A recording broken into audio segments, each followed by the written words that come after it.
Bom dia.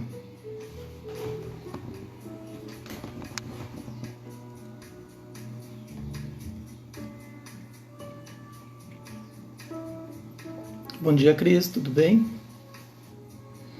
Oi, Úrsula. Oi, Rúbia.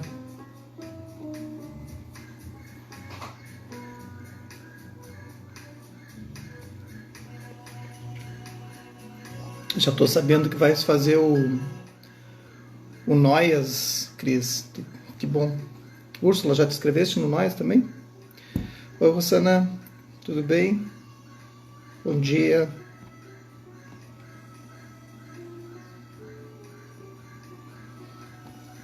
Oi, Neuza. Neuza é minha cunhada, lá do Paraná.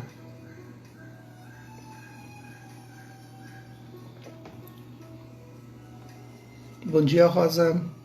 Oi, Jéssica. Hoje é feriado, o pessoal chegando, que bom.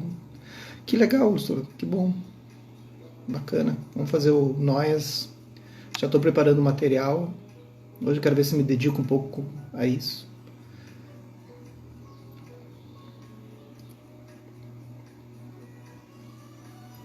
Eu quero construir algo não tão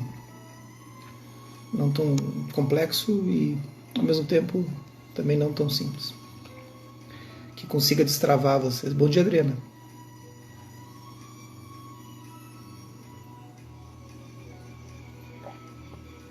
Então tá cheio de erva na boca. Então a gente está lendo o Thich Nhat Hanh, só tirar o som aqui. A gente está lendo o Thich Nhat Hanh, né, Velho Caminho Nuvens Brancas, da editora Bodhigaia, tradução Hino Burgos. Eu sempre explico por que esse livro, né? Óbvio, tem que dar os créditos, mas não é só por isso. É porque realmente para quem estuda o budismo, ele traz um refresco assim pra gente, assim, né? Porque o mestre consegue o Thich Nhat Hanh como sendo um mestre, né, já realizado, né, que atingiu, né, é um arhat, né, que ele atingiu a iluminação, e ele consegue trazer os aspectos do budismo de forma que a gente consiga digerir assim de uma forma um pouco mais tranquila, né? Para quem aí está estudando, eu sei que a Adriana tá se empolgando com o budismo, sabe a complexidade que é, né? E muitos aí, a Úrsula já estudou comigo, a Rúbia, não me lembro mais quem entrou aqui, a Rosa. Então sabe a complexidade que é, né? E ao mesmo tempo ele consegue fazer com que a gente consiga curtir as histórias assim, e ele é muito esperto assim na didática dele, porque ele vai trazendo umas historinhas de criança, aí ele traz uma historinha de reino. Quem é que não gosta de uma fantasia, né? Aí ele traz também depois os ensinamentos. Hoje é um dia que ele estava falando do rei Bimbisara, ele estava falando do bosque de bambus e tudo mais, né? E aí daqui a pouco tem um capítulo que é só ensinamento. E isso que é o bacana, assim, que a gente não fica naquilo. Quando a gente começa a se acomodar, o budismo é isso, quando tu começa a se acomodar um pouquinho, assim, vem no budismo tântrico, né, que é o Vajrayana, é como se viesse o Vajra, assim. Ele é cortante, ele é uma espada do Vajra, né? Então o Vajra ele chega e é um diamante que corta, assim. E quando ele corta, é aquele insight tremendo, assim, que tu tem e que tu não sabe nem para que lado olhar quando acontece. Então o dedo não é a lua. Capítulo 32. Oi, Carol. Certa tarde, Sariputra e Moggallana trouxeram um amigo. Lembra do Sariputra e Moggallana, né? Eles estavam lá com seus 250 seguidores e finalizaram a sanga deles e se incorporaram à sanga do Buda. O asceta Diganaka, para encontrar o Buda. Diganaka era mais conhecido como Sanjava e era o tio de Sariputra. Sabendo que seu sobrinho havia se tornado discípulo do Buda, ficara curioso em conhecer seus ensinamentos. Quando pediu para Sariputra e Moggallana explicarem o Dharma a ele, os dois sugeriram que se encontrasse diretamente com o mestre. É muito comum isso, assim, da gente testar o mestre, testar o outro. Os mestres não ficam chateados, sabe? É comum. Eu já fiz testes, assim. Eu mantenho o respeito por todos, né? Porque eu bebo na fonte de um, de outro, assim. E quando eu digo bebo, eu bebo pessoalmente, né? Eu converso com eles, né? De alguma forma. E outros mais à distância, claro, obviamente. Mas tu fica ali, tu fica pegando um pouquinho de cada um. E é natural que tu escolha uma linhagem e siga, né? Isso é bem comum. Diganaka, né, ou Sanjava, perguntou ao Buda: Gotama, qual é o seu ensinamento? Quais são suas doutrinas? De minha parte, não gosto de nenhuma doutrina e teorias. Eu não subscrevo qualquer uma delas. O cara já chega, nem conhece o Buda. E já larga assim. Uma vez eu fui dar uma entrevista. Era para ser um bate-papo só. Na rádio. Frequentemente o pessoal chama, né, para rádio, coisa assim. Porque é curioso o budismo, né? E eu sou o único budista de carteirinha aqui, né, assim, com coisa. Tem os outros, tem o pessoal também, mas que não tem preceitos, né? E aí de repente apareceu era só eu e a jornalista, né? A radialista jornalista, que ela ia me entrevistar. E daqui a pouco apareceu um cara que era afiliado da rádio, porque era uma rádio católica. E eles infiltraram ele no meio da entrevista, assim, para começar a me questionar. E ele ficava citando todos os versículos da Bíblia, assim, automaticamente. Ele não tinha nenhuma palavra que era dele, assim, né? E eram versículos lindos. E eu concordava com ele, porque eram lindos. O que eu ia dizer? Aí o Buda vai falar assim pro cara. O Buda sorriu e perguntou. Então o cara disse para ele, vou repetir, quais são as suas doutrinas? De minha parte, não gosto de nenhuma doutrina e teorias. Eu não subscrevo qualquer uma delas. Tudo bem? Aí o Buda sorriu e perguntou, você subscreve a sua doutrina de não seguir qualquer doutrina? Você crê na sua doutrina de não crença? Tá óbvio, né? Porque, gente, tem duas coisas aí.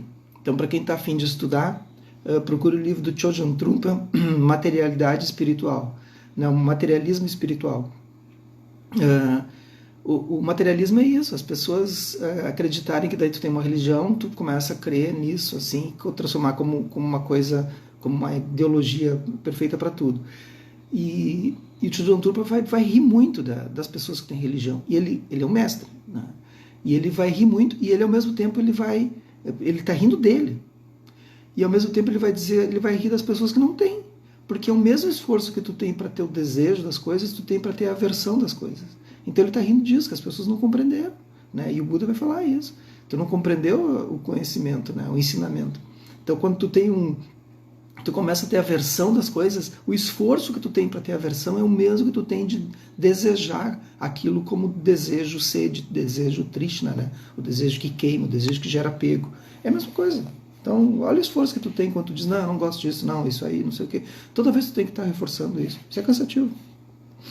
Aí o cara, né, o Sanjava, pego um tanto de surpresa, Diganaka replicou, Gautama, se creio ou não creio, não importa. Pronto, ele já está brabinho, varetou.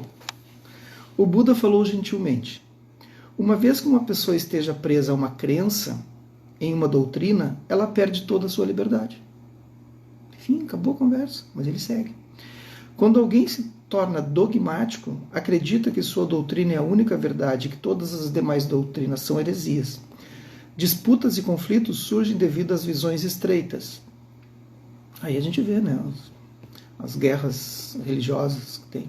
As controvérsias podem se estender indefinidamente, desperdiçando tempo precioso e às vezes levando mesmo à guerra. Agarrar-se a visões assim é o maior empecilho no caminho espiritual. Ligar-se a visões obtusas deixa a pessoa tão enredada que não é mais possível deixar a porta da verdade aberta. Quantas pessoas vocês conhecem que estão presas, assim, completamente presas a isso, né? Eu conheço.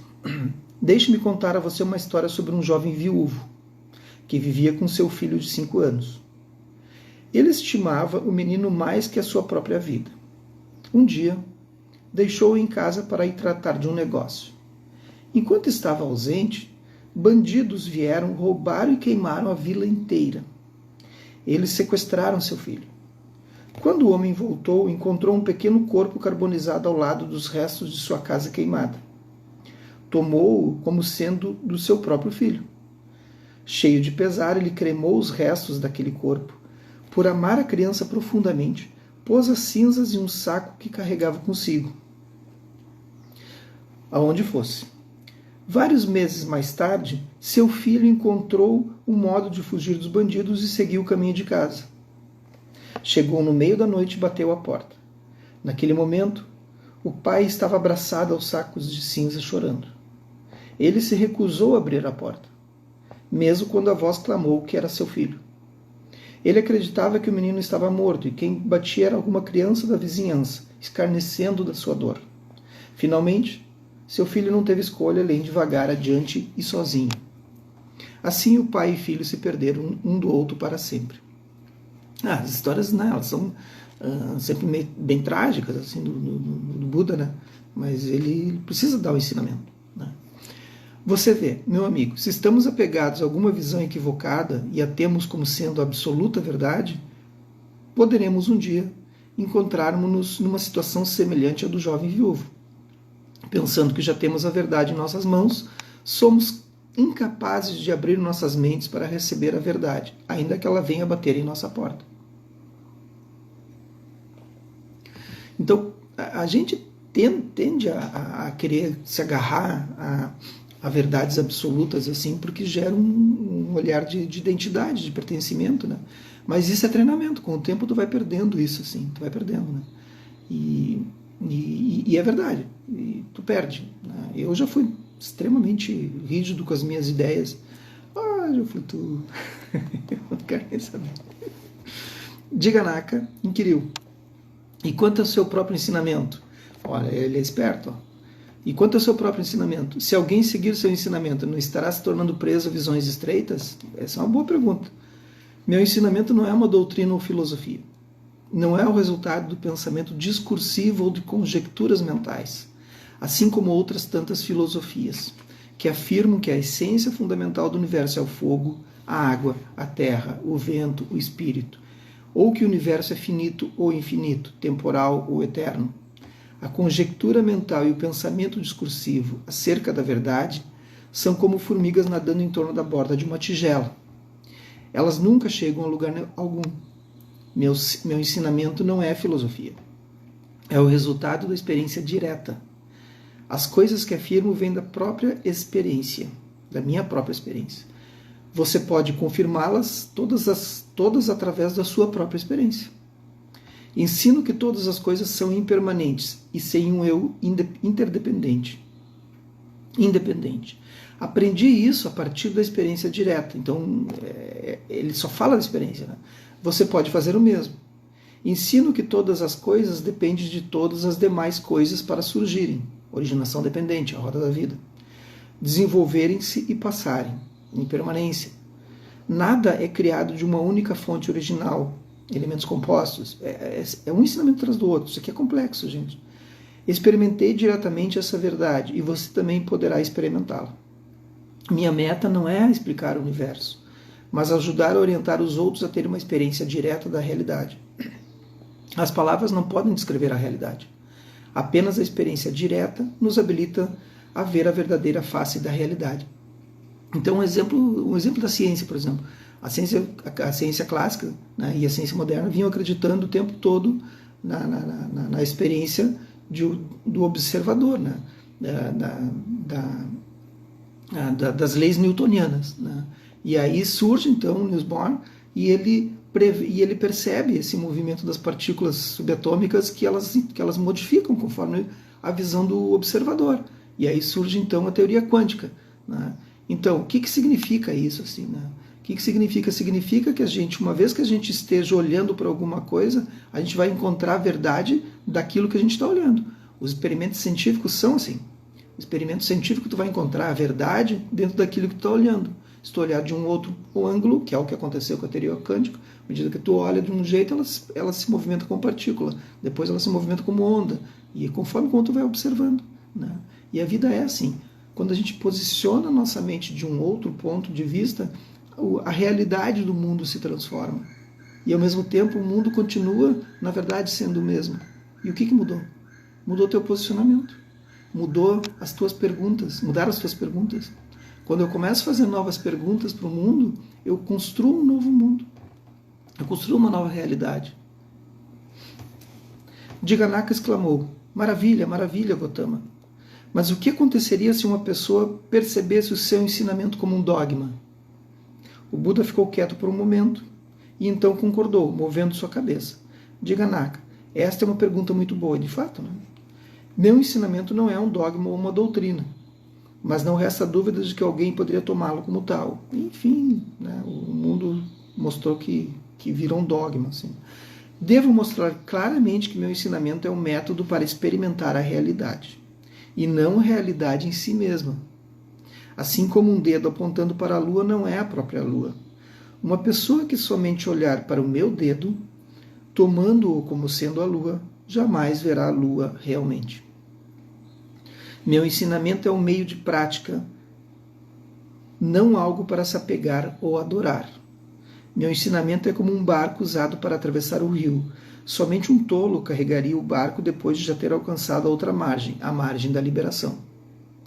Jigannatha juntou as palmas das mãos. Por favor, Senhor Buda, mostre-me como alcançar a liberdade diante dos sentimentos dolorosos. O Buda disse: há 3 tipos de sentimentos: prazerosos, desagradáveis ou neutros. Todos eles têm raízes nas percepções de corpo e mente. Isso eu vou explorar bastante na Roda da Vida. Os sentimentos surgem e passam como qualquer outro fenômeno mental ou material. Eu ensino o método de olhar profundamente a fim de iluminar a natureza e a fonte de todos os sentimentos, se eles são agradáveis, desagradáveis ou neutros. Quando você puder ver a fonte dos seus sentimentos, poderá compreender sua natureza. Aí tem um ensinamento profundíssimo, gente. Infelizmente a gente não tem esse tempo aqui para conduzir isso. Você verá que os sentimentos são impermanentes e gradualmente permanecerá imperturbável seu surgimento e desaparecimento. Eu tenho uma vontade de explicar isso. Tá, vamos controlar.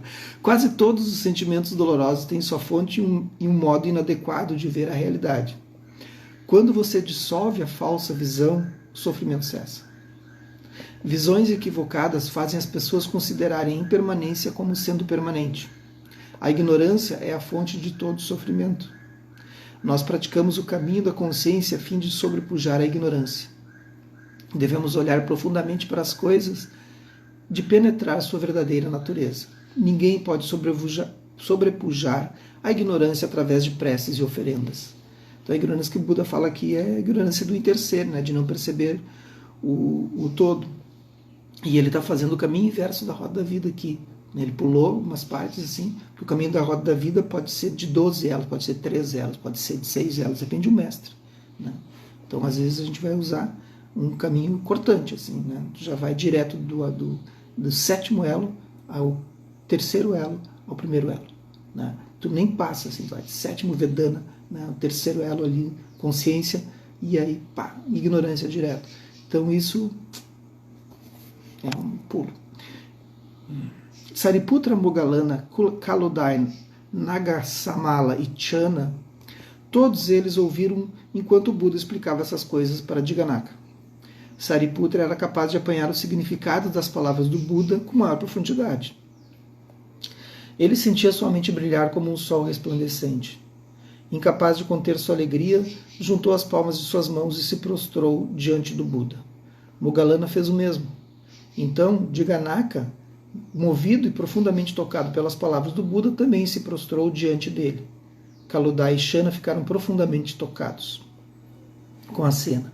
Eles sentiram orgulho de estarem ligados ao Buda, e sua confiança e crença no seu caminho estava para sempre fortalecida. Alguns dias mais tarde, a rainha Videhi e um servo visitaram a Sangha e fizeram oferendas. Ela também trouxe uma muda de ameixeira e plantou ao lado da choupana do Buda em homenagem à história que ele havia contado para as crianças no jardim do palácio. Lembram aquela história? Sob a orientação do Buda, a comunidade fez mesmo grande progresso ao longo do caminho. Sariputra e Moggallana eram como estrelas brilhantes com sua inteligência profunda, diligência e habilidosa liderança. Eles trabalharam com Kondalani e Kasyapa para organizar e guiar os alunos. Todavia, mesmo enquanto a reputação da Sangha crescia, algumas pessoas começaram a falar mal do Buda e de sua comunidade. Isso aí é comum. Alguns dos rumores eram espalhados por membros de facções religiosas que estariam enciumados pelo suporte que o rei dava ao grupo do Buda. Discípulos leigos que frequentemente visitavam a floresta de bambus expressaram preocupação com o que estava sendo dito. Aparentemente, algumas pessoas em Rajagaha estavam perturbadas com tantos rapazes de famílias nobres e abastadas estarem se tornando monges. Elas temiam que em breve todos os rapazes abandonariam seus lares e não houvesse mais maridos disponíveis para as moças de Rajagaha. Elas temiam que famílias inteiras pudessem ser descontinuadas. Muitos bhikkhus não se agradaram ouvir essas coisas.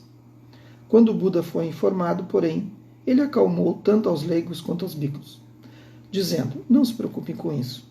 Cedo ou tarde, todos esses boatos cairão por terra. E isso aconteceu de fato. E em menos de um mês não havia mais qualquer rumor sobre tais medos infundados. Então, isso é o Buda sacando assim, né? O movimento. Ele já sabe o que está para acontecer com ele, né? Então ele não dá muita bola. Então terminou. Amanhã a gente vai ler A Beleza que Não Se Desfaz, capítulo 33. Querem um spoiler? Não. Então tá. Hoje a gente vai sortear, né? Hoje é o feriado, a gente vai sortear esse livro aqui, daí eu vou pegar o outro. Tá? Então aí torçam quem quer ganhar o livrinho. Tá bem? Então é isso, obrigado novamente pela generosidade de vocês. E vamos pro mundo. Certo? Que os méritos desse nosso encontro, da nossa prática, se expandam e toquem a todos e que eu possa me tornar o caminho iluminado. Bom dia.